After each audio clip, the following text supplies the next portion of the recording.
There are moments when Allah is speaking to you without a single word. And sometimes those signs are about a person in your life right now. Someone who smiles, supports you, maybe even loves you, but Allah knows something you don't. What if I told you there are clear warnings in your heart and your life that say, this person will harm you? Get away! Most people ignore them until it's too late. You will not, because today we uncover every single one. Your heart feels heavy and unsettled. The most beautiful gift Allah gives us is the quiet whisper of the heart, that gentle unseen voice that no one else can hear but you. It is not loud, it is not forceful, it is gentle yet so persistent. You know it, that feeling deep inside when something just doesn't feel right. You cannot explain it to anyone. You can't show it in words or prove it with evidence, but you feel it. And that feeling doesn't come from nowhere. It comes from the one who created your heart. It comes from the one who fashioned your soul. It comes from Allah. Sometimes you sit with someone, they smile at you, they speak kindly, they even say the right things, but deep down, a small voice inside says, be careful, something is not right here. Your heart feels uneasy. It feels like the air around you is heavier than usual. The peace you had a moment ago begins to fade. Your thoughts feel crowded. Your chest feels tight. And when you finally leave their company, you feel lighter, as if a burden was quietly lifted off your shoulders. You can breathe again. Your mind clears. Your soul feels at rest. That change is not random. It is not just in your head. It is Allah showing you something. The Messenger of Allah sallallahu alaihi wasallam told us that the heart can see what the eyes cannot. Because the eyes only see what is on the surface, but the heart feels what is underneath. You may try to convince yourself you are overreacting. You might tell yourself, they've done nothing wrong, I have no proof. But the truth is, you don't always need proof when Allah is your protector. Sometimes Allah will remove people from your life quietly. No big arguments, no obvious betrayal, just a growing discomfort that pushes you away little by little. That is His mercy, that is His shield. Allah says in the Quran, if they incline to peace, then incline to it also and rely upon Allah. Surah Al-Anfal 861. And when your heart does not incline to peace, when it refuses to settle, it is also telling you something. It's telling you that this place, this person, this connection is not bringing you the peace Allah promises. And when something robs you of that peace, it cannot be from Him. Peace is not just the absence of problems. It is a deep, quiet comfort in your soul. It is the type of ease that allows you to breathe without fear, to speak without guarding every word, to pray without distraction. When you are with the right people, your heart feels safe. It opens like a flower in sunlight. It remembers Allah more easily. It feels encouraged to do good. But when you are with the wrong people, something inside begins to shrink. You laugh less, or you laugh in ways that feel empty. Your mind is restless. Your ibadah becomes harder. Your du'as feel heavy. And maybe no one else sees it. Maybe to the world, they look like the perfect friend, the perfect partner, the perfect helper. But Allah has allowed you to feel something deeper, something hidden, because He wants to protect you. My dear brother, my dear sister, never dismiss these small alarms. They are often the first layer of Allah's protection. They come before the big warnings. They come before the clear danger. They come when Allah still wants to give you the chance to step back without harm. How many people have ignored that feeling and later said, I knew something was wrong. I felt it from the start, but I stayed. Do not let that be your story. When Allah warns you once, do not ask for Him to warn you twice. Sometimes your heart will whisper, this person's words are sweet, but their energy is bitter. This person's smile is bright, but their intentions are dark. This person's company feels warm now, but their path will lead you to coldness. It is hard to walk away when you have no reason. It is hard to explain to others why you are distancing yourself, but you do not need to explain when Allah understands. Do not be ashamed of protecting your heart. Do not be embarrassed about protecting your peace. Do not apologize for listening to the voice Allah placed within you. The dunya will tell you to ignore feelings, to be logical, to wait for visible proof. But faith teaches you to trust what Allah has placed inside you, especially when it aligns with His promise of peace. Peace is a gift, and Allah does not take it away without reason. So when your peace disappears in someone's presence, when your heart feels heavier after every meeting, when your dua feels harder after every conversation, pause, step back and say, Ya Allah, if this is your warning, let me understand it. If this is your protection, let me accept it. The Quran tells us that Allah is Al-Latif, the subtle. He protects us in ways we cannot see. He guides us gently, without force. And one of the softest, most beautiful ways He guides us is through the unease of our own hearts. This feeling may save you from betrayal. It may save you from a toxic relationship. It may save you from years of heartache. It may save your Iman. Some people pray for Allah to show them the truth, and He does not in visions, not in dreams, but in the simple heaviness of a moment. In the quiet restlessness after a meeting, in the sigh you breathe without knowing why. That is truth. That is protection. That is mercy. So the next time your heart feels unsettled, do not push it aside.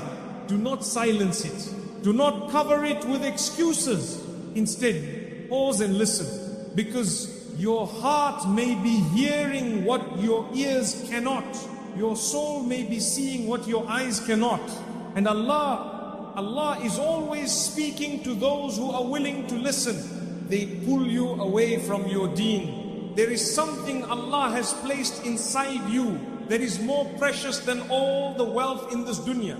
It cannot be bought. It cannot be stolen unless you hand it over.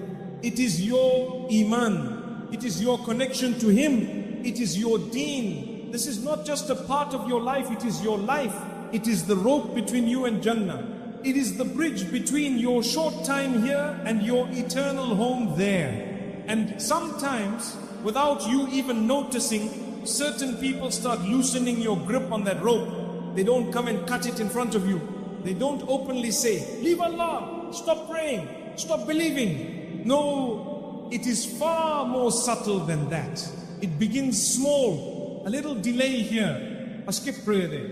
I will read Quran tomorrow that never comes. You don't notice it at first, because they still smile, they still speak nicely, they might even use words of kindness, but slowly, very slowly, your heart changes. You used to pray as soon as the adhan was called. Now you wait. You used to feel joy when hearing the Quran. Now you feel distracted. You used to crave gatherings of dhikr and reminders. Now you think, maybe next week. It doesn't happen overnight. Shaitan doesn't work like that. He is patient. He will take you step by step until one day you look back and realize you are far from where you once stood. And here is the hardest part sometimes. The person pulling you away doesn't even mean to harm you. They may love you. They may care for you. They may think they are helping you enjoy life. But good intentions don't change harmful effects. If their company makes you remember Allah less, if their influence makes you delay your salah, if their presence makes haram seem smaller, then you are being pulled away from the very thing that gives you life. Allah warns us clearly in the Quran, O you who have believed, let not your wealth and your children divert you from the remembrance of Allah, and whoever does that, it is they who are the losers. Surah Al-Munafiqun 63:9. The verse mentions wealth and children, but it's not limited to them. It's about anything or anyone who diverts your heart from Allah. A friend can distract you more than gold. A companion can take more of your time than work. A person's laughter can drown out the adhan if you let it. And then the days pass and the weeks pass and you begin to feel something changing inside. Your salah feels rushed. Your dua feels empty. Your tears in prayer dry up. The sweetness of faith feels far away. But you tell yourself, it's just a phase. You tell yourself, I'll fix it later. You tell yourself, I can handle it. Until one day, you wake up and realize the version of you that once rushed to please Allah is now a distant memory. My dear brother, my dear sister, faith is not something we can store in a box and expect to stay fresh forever. It is like a plant. It needs watering, sunlight, protection. And the people around you, they are either feeding your Iman or starving it. If you sit with those who love Allah, your Iman will grow without you even trying. If you sit with those who forget Allah, your Iman will wither without you even noticing. The Prophet ﷺ said, a man follows the religion of his close friend. So each of you should consider whom he makes his close friend. But Abu Dawood, this is not just advice, it's a warning, because hearts are mirrors. We reflect what we are close to. If you walk with people running towards the akhirah, your steps will naturally follow them. If you walk with people chasing the dunya, they will pull you with them, even if you tell yourself you won't go too far. And this pull, it often feels harmless at first. You laugh more, you relax more, you tell yourself you are just enjoying life. But enjoyment that makes you forget the one who gave you life is not enjoyment. It is a slow, sweet poison. I have met people who said, I didn't realize how far I had gone until I couldn't feel salah anymore, until Quran felt like a stranger, until my heart felt empty. And when we traced their steps backwards, it began with the company they kept. It began with the voices they listened to. It began with the people they gave their time to. Shaitan knows he cannot make a believer leave faith overnight. So he works to surround you with those who make your faith feel less important. Those who plant small seeds of laziness. Those who tell you, don't be too extreme. Those who say, Allah will forgive everything. Just live your life. Yes, Allah is forgiving. Yes, He is merciful. But that mercy should make you rush to Him, not away from Him. If someone's presence makes you delay turning back to Allah, they are not a gift, they are a test. And here is the truth many don't like to hear. Sometimes you have to love someone from a distance to save both your soul and theirs.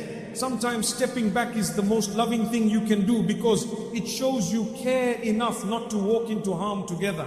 It will hurt, it will feel lonely at first, but Allah promises, and whoever fears Allah, He will make for him a way out and provide for him from where he does not expect. Surah Al-Talaq 65, 2-3. Dahima ana hadha al-huwa alayhim. Leave something for Allah's sake and He will replace it with something far better.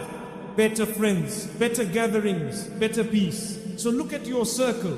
Who in your life makes you love Allah more? Who reminds you of the akhirah? Who helps you guard your salah? And who makes you forget? Who makes you delay? Who makes you feel that haram is not that bad? Don't hate them, don't curse them, but protect yourself. Make dua for them, show them kindness. But if you must choose between their company and your connection to Allah, always choose Allah. Because the day is coming when you will stand before Him alone. No friends, no crowds, no company to answer for you.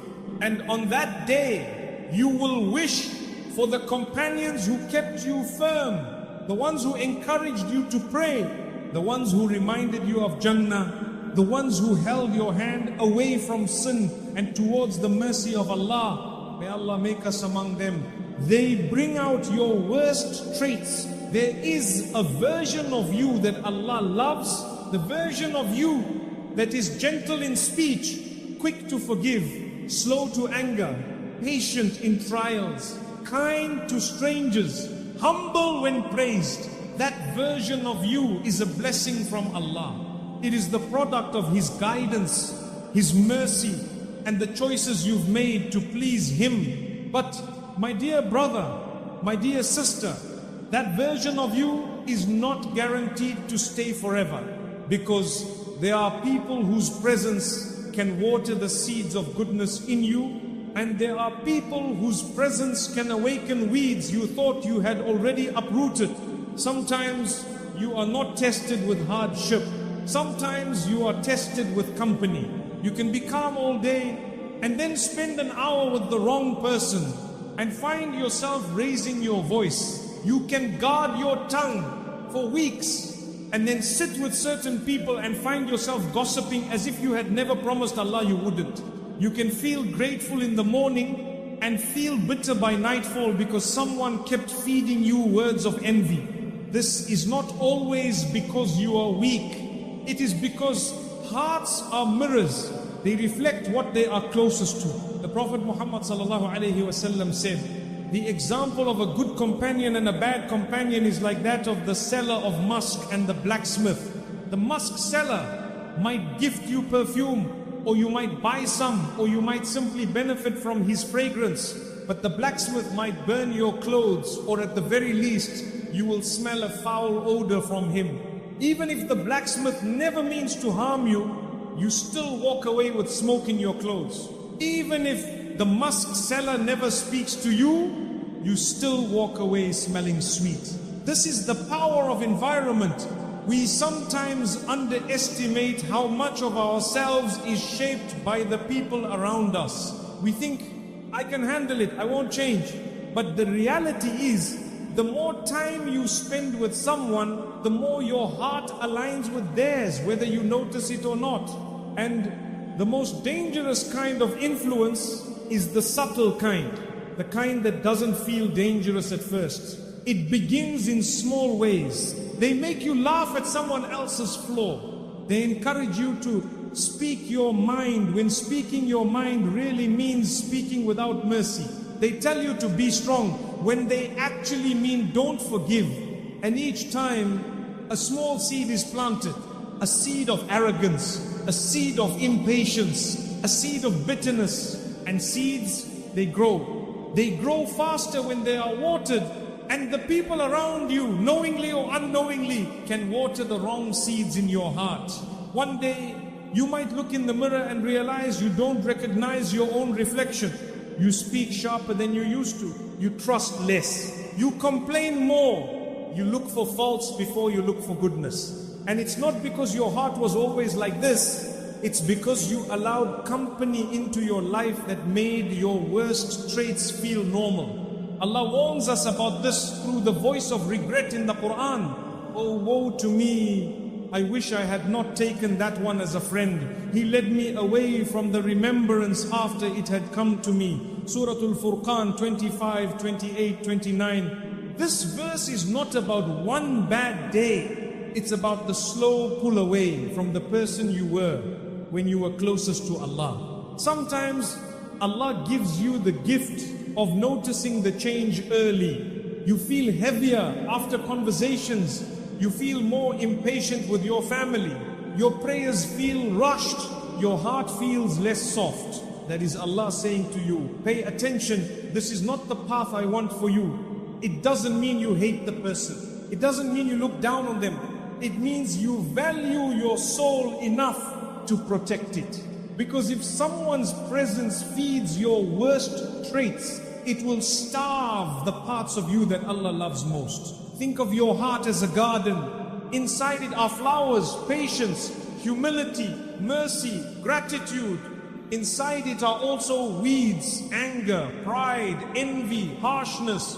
Every person in your life is either helping water your flowers or your weeds. And weeds grow quickly. They spread. They suffocate the flowers if you let them. This is why wise people are careful with their circles. Not because they are arrogant, not because they think they are better than others, but because they know whatever they allow in their hearts will eventually grow. If you are around people who constantly criticize others, you will soon find criticism flowing off your own tongue. If you are around people who speak with mercy, you will find your own voice becoming gentler without even trying. We imitate the environment we are in, and the danger is that we often do not realize when imitation begins. That is why protecting your inner self sometimes means creating outer distance. It's not always about cutting ties completely. It can mean spending less time in certain spaces. It can mean keeping some conversations lighter, less personal. It can mean saying no when invited to situations that you know will trigger the parts of you you're trying to heal. It can also mean surrounding yourself with people who will challenge your worst traits. Those who will say, calm down when anger rises. Those who will remind you, let it go when your pride resists. Those who will quietly guide you back to patience, forgiveness and humility. My dear brother, my dear sister, never trade the version of yourself that Allah loves for the comfort of blending in. Never bury your better self to keep company with those who prefer the worst in you, because on the day of judgment you will stand alone. Your friends will not answer for your words. Your circle will not carry your deeds. It will just be you, your character, and the one who sees it all. And when Allah looks at you on that day, let Him see the version of you that He guided, that He loved, that He nurtured. Guard that version. Protect it from environments that choke it. And if you must walk away to save it, walk away with dignity, with dua and with trust in Allah. Because whatever you give up for His sake, He will replace with something better in this world and in the next. Repeated obstacles arise in their presence. Sometimes Allah speaks to you without sound. No voice you can hear, no letter written in the sky. But He speaks through patterns, through things that keep happening again and again and again. You notice it even if you don't want to admit it.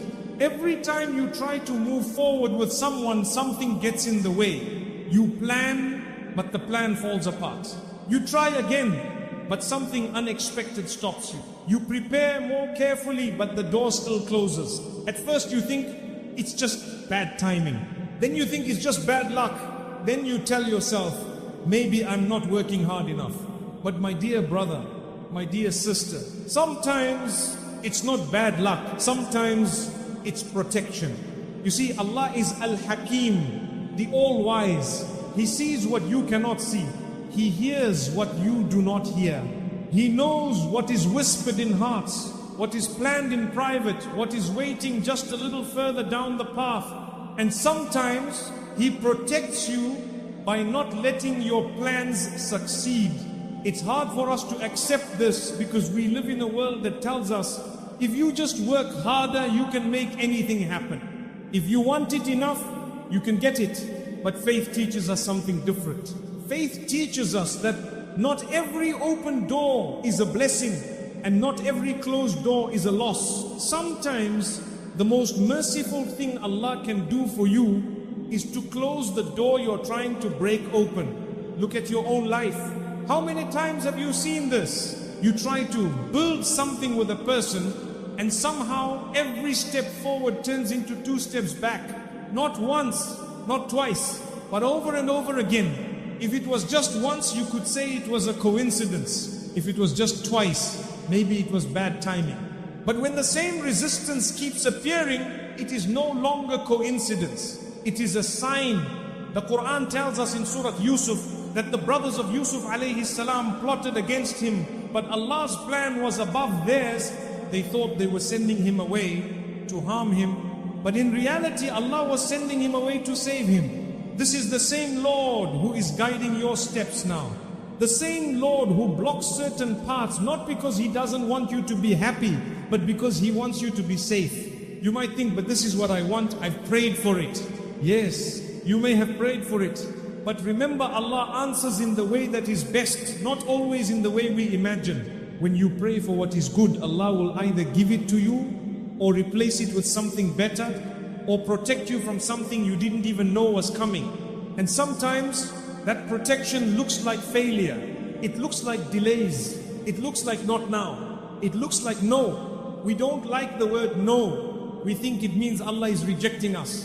But sometimes no means, I love you too much to let you walk into this. I know something you don't. I see something you can't. How many people have forced their way through a door Allah was closing only to find pain, regret and heartbreak waiting on the other side? How many times have we heard people say, I wish I had listened to the signs. I wish I had stopped trying when it kept failing. When Allah places repeated obstacles in your path with someone, it is not to frustrate you. It is to save you from something that could take years to heal from. Maybe that person's intentions are not as pure as they appear.